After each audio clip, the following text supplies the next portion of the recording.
Hello, and welcome to the My BFF Business Leaders Podcast, your new secret weapon for business success. Sponsored by My BFF Social Media, Marketing, and Advertising. Make sure to hit subscribe. Now let's get started. Welcome back to the Deep Dive. I'm so thrilled you're joining us today because we are tackling something that is fundamentally changing the way every single business operates right now. It really is. It's a massive shift. Yeah, we are looking squarely at the year 2026, and let me tell you, the old playbook for public relations and social media, it is completely collapsing. Falling apart at the seams, honestly. Yeah. But before we jump in, I want to give a quick shout out to our sponsor for today's Deep Dive, My BFF Social. You can find them at www.mybffsocial.com. They do great work. They are an absolute powerhouse partner for media, marketing, and advertising. And we'll talk a bit more later about how they can actually help you implement the strategies we are covering today. But for now, let's just get straight into the material. It really is a critical time for a reset, I think, because when you look at the sheer volume of information flooding the internet today, businesses are just scrambling. They're trying to figure out how to maintain any level of credibility. And that is our core mission today. We are going to uncover how you can actually build trust in a world that is, frankly, drowning in what our sources are calling AI slop. AI slop. It's such a visceral term. It is. And if you haven't heard that term yet, it's basically that flood of generic, robotic-sounding content that AI generates when people just hit a button and publish without thinking. Exactly. Just zero human editing. Right. So we want to know how realtors, mortgage brokers, private equity firms, and franchise brands can stand out without just lighting their money on fire with vanity PR. Which happens a lot. Too much. To figure this out, we have an incredible stack of sources today. We are pulling insights directly from the My BFF social blog, a really fantastic piece from PR Week on how AI will change PR in 2026, deep research from McKinsey on AI-powered customer interactions. That McKinsey data is wild, by the way. It is. We'll get to that. And finally, a really thought-provoking analysis from Inc. magazine on why earned and paid media matter more than ever with AI. It is a phenomenal stack of reading. And what is so striking about combining these specific sources is that they all point to the exact same conclusion from slightly different angles. Yeah. The old ways of establishing authority are broken, and the mechanisms of trust have shifted entirely. Okay, let's unpack this. Because for a long time, the formula for credibility was actually pretty simple. Oh, absolutely. It was very predictable. You get a nice quote in the local paper. Maybe you land a 3-minute segment on the morning TV news. You snag a backlink from a website with high domain authority. Right. Which, for you listening, is basically a search engine's trust score for a website. So you do all that, you put those little as seen on logos on your homepage, and you just sit back and wait for the phone to ring. That was the dream. But looking at our sources, that entire stack is collapsing right in front of us. Local newspapers are disappearing at just a brutal pace, and social media platforms, which used to be this amazing place to organically share your expertise, They're entirely pay-to-play now. This raises an important question. If local newsrooms have been gutted, if social media requires a massive budget just to reach the followers you already have, and if search engines are completely flooded with that generative AI content we just mentioned, where does trust actually live now? That's the million-dollar question. Because the consumer still needs to trust whoever they are doing business with. They just can't rely on those old signals anymore. And it's not just that the content is changing. The behavioral data shows that how we find the content is fundamentally shifting. So if nearly half of buyers are using AI assistants, what did that actually look like for their search process? Are they just skipping Google entirely? In many cases, yes. Our sources quantify this beautifully. We are seeing a massive structural shift in search behavior right now. Across key sectors, we're talking travel, consumer goods, financial services. Between 40% and 55% of consumers are now using AI search to guide their purchasing decisions. That is a staggering number. Nearly half of your potential buyers are using an AI assistant to figure out who to hire or what to buy. So they aren't opening a dozen tabs or scouring through pages of Yelp reviews anymore. No, the research journey has been compressed into a single response. That sounds terrifying for a business owner. I mean, if they aren't looking at my website or reading my reviews directly, how does the AI decide to recommend me? Think of an AI like a student cramming for a test. Okay. If your business is mentioned across local blogs, maybe a highly rated podcast, and a few sponsored LinkedIn posts, the AI student sees your name in multiple textbooks. I like that analogy. It synthesizes all those data points, the links, the reviews, the brand signals across the web, and it spits out one definitive recommendation. All those things you used to do, like SEO, content, and directory listings, they still matter. But they are no longer the final destination for the consumer. Exactly. They are the study materials for the AI. If the AI doesn't see you in the study materials, you basically don't exist. Here's where it gets really interesting. Because hearing all this, you might think, well, the internet is just run by machines now. Human trust is dead. Which is a common fear. Right. But the sources point out that while platforms are losing trust, people are not. Buyers still desperately crave deep, local, human expertise. That is the core distinction between vanity PR and niche authority. Let's break down the examples from the text because they illustrate this perfectly. Go for it. Think about a first-time home buyer. They don't care if their real estate agent was quoted in a national magazine. Not at all. They want the agent who knows their specific neighborhood cold. They want the person who knows which streets flood when it rains and which local schools have a wait list. Yeah, that hyper-local knowledge. Or consider a founder exploring franchise opportunities. They don't need a famous development team. They need a team that understands local capital constraints, staffing realities, and regional zoning quirks. But wait, let's look at the private equity example the sources mentioned. If you're a lower middle market PE firm, meaning you're buying companies maybe in the $10 to $50 million range, doesn't a write-up in the Wall Street Journal help? Doesn't that national prestige still matter to a business owner selling their life's work? I mean, it helps your ego, sure. You can frame the article and hang it in your lobby. Right. But national coverage rarely moves deals in these specific categories. Business owners want operators who speak plainly to them about post-close realities, risk, and integration. The actual day-to-day impact. Exactly. Local authority and niche authority actually move the needle.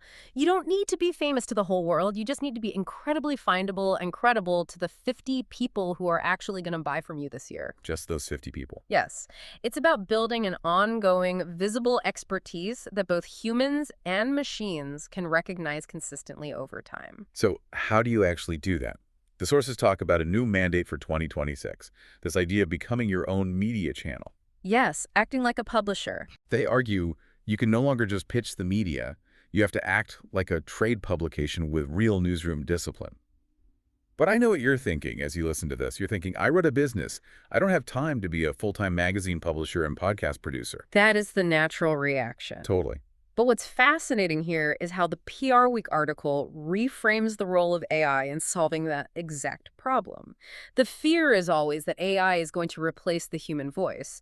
But the reality in 2026 is that AI is an editorial accelerant. An editorial accelerant? Yes, it is the engine of your newsroom, not the editor-in-chief. Wait, but if everyone is using AI to pump out content to become their own media channel, doesn't that just create more of the AI slop we are trying to avoid? How does a regional mortgage broker or a franchise team actually cut through that noise? You're hitting on the core tension. Yeah. If you just ask ChatGPT to write a blog post about mortgages and hit publish, you are contributing to the slop. Big time. The playbook from PR Week says you use AI to accelerate the heavy lifting, not the thinking. Okay, what does that look like practically? Well, for a regional mortgage broker, acting like a media channel might look like producing a monthly video series. The human provides the local nuance. Like tracking precise rate trends in their specific city. Right. Explaining what those numbers actually mean for buyers on Main Street. The AI steps in to outline the video, monitor broader industry trends for context, draft the first terrible version of an accompanying article so you don't have to stare at a blank page. Oh, getting past the blank page is huge. It's the hardest part.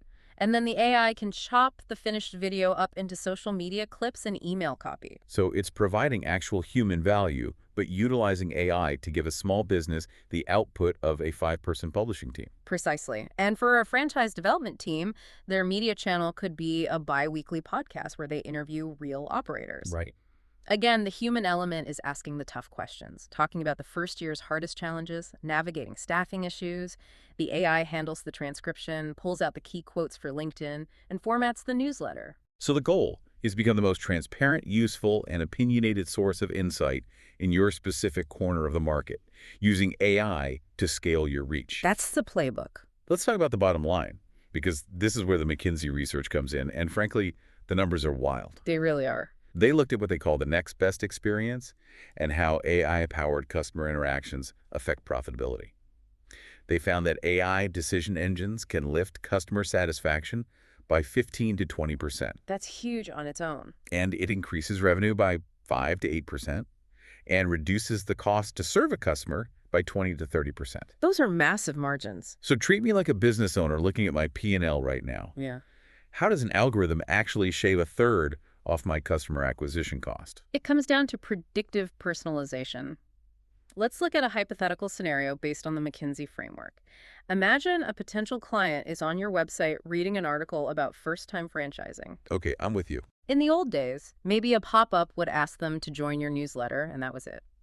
But an AI decision engine is looking at that consumer's behavior in real time, cross-referencing it with thousands of other users, and asking, what does this specific customer need most right now to move toward a sale? So it's not just a static website anymore. Exactly. Because you've built your own media channel, you have a deep library of content.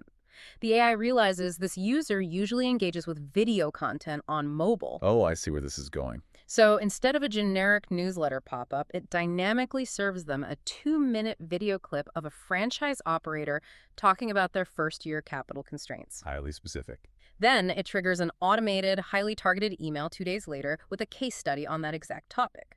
It is serving the right format with the right message at the exact moment the buyer is most receptive. Which means you reduce your cost to serve because the AI is doing the heavy lifting of lead nurturing automatically. Without a human sales rep having to make 20 cold calls to figure out what they want. Okay, so you have this amazing content, you have AI helping you create it, and you have decision engines personalizing the experience on your website. Right. But how do you get people to your website in the first place? How do you make sure the right humans and the right AI web scrapers actually see your content out in the wild? That's the distribution problem. Yeah, the sources outline a new distribution stack, and there are 3 non-negotiable building blocks. First, an owned email list. You own it, no algorithm can take it away. That's crucial. Second, a consistent presence on 1 or 2 key platforms like LinkedIn for B2B or YouTube for consumer. And third, you need a focused paid media budget. But honestly, that third one trips people up.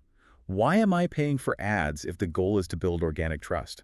That is where the Inc. article provides some vital perspective. We have to understand why earned media and paid media absolutely must merge in the AI era. They used to be totally separate. Completely separate silos. PR earned the trust, and advertising drove the sales. But today, earned media alone cannot guarantee visibility, especially when you are trying to influence those AI-generated answers we talked about earlier. So how does paying for ads change what an AI thinks of my earned media? Let's go back to our student cramming for a test analogy. The AI looks at your cumulative signal across the entire web. The Inc. piece frames this as a new mandate. Earned and paid media have to work together as a cohesive force to shape the information landscape. Okay. Let's say you earn a great piece of media. A brilliant thought leadership article you wrote gets published in a respected local business journal. That anchors your trust. But in 2026, you cannot just hope people organically find that article. Right, because organic reach is basically dead. Exactly. So you use paid media to control the timing, the messaging, and the scale of who sees that story. And we have incredible ad tech now that makes this an always-on process. What kind of tech? Well, let's say you're a local home services brand. You can take that great article or your expert video content and use connected TV, which is essentially buying targeted ads on streaming services like Hulu or Roku. How nice. And YouTube pre-roll, which are those short ads that play before the video you actually want to watch. You put your expertise right in front of targeted local viewers on their living room televisions. You're getting broadcast level credibility, but you're only paying to show it to people in specific zip codes. Exactly. It's incredibly efficient. Or if you're a private equity firm, you use highly targeted LinkedIn promotion to put your thought leadership articles directly into the feeds of founders who match your exact ideal customer profile. Just zeroing in on them. You target them by their job title, their specific industry, and their geographic location. I see. So you earn the credibility by creating great content, Yeah. and then you pay to guarantee that the exact right people see it over and over again. Yeah. And by doing that, you are dropping this massive trail of digital clues across the most credible sites on the internet. which is exactly what feeds the generative AI datasets. It's a brilliant feedback loop. You're basically training the AI to recognize you as the ultimate authority in your space. Exactly. You shape human perception through targeted paid placement of your earned media, and the sheer volume and quality of those placements shape the AI's recommendations. You are actively building the study guide that the AI uses to give answers. So what does this all mean? Let's bring this home for you listening. The winning formula for 2026 is clear. First, you have to build your own media channel with the discipline of a newsroom. Stop relying on other platforms. Right. Stop relying on other platforms to tell your story and start publishing deep niche expertise. Second, use AI to scale your production and personalize your content, but never lose your human judgment. Use it to do the heavy lifting, not the thinking. Always keep the human nuance. And third, you have to blend your earned and paid media. Invest in targeted distribution, like your email list, connected TV, and targeted LinkedIn campaigns, rather than just crossing your fingers and hoping for an organic miracle. If we connect this to the bigger picture, the brands that are going to win in 2026, the ones that will dominate their local markets and their niches, they aren't sitting around waiting for the old gatekeepers of local news and organic social media to magically return. No, they're not. They are taking control. They are actively, deliberately shaping the information landscape that AI pulls from. They are building durable authority. I want to leave you with a final thought to mull over today. Let's hear it. Think about your ideal potential client. Right now, at this very moment, their AI assistant might be quietly aggregating the web to recommend just one single business in your specific niche to them. What digital authoritative breadcrumbs have you left behind for that AI to find? That's a great way to frame it. Is it finding deep, expert content amplified by smart paid media, or is it just finding the same generic AI slop as your competitors? That is the perfect question to ask yourself today. And listen, if you are realizing that your digital breadcrumbs are looking a little sparse, you do not have to figure this out alone. Certainly not. This entire 2026 playbook, building your media channel, integrating AI as an accelerant, and blending earned and paid distribution, this is exactly the work that our sponsor, My BFF Social, does every single day. They are fantastic at it. They are an incredible full-service marketing agency specializing in home services, lifestyle brands, franchisers, and PE portfolios.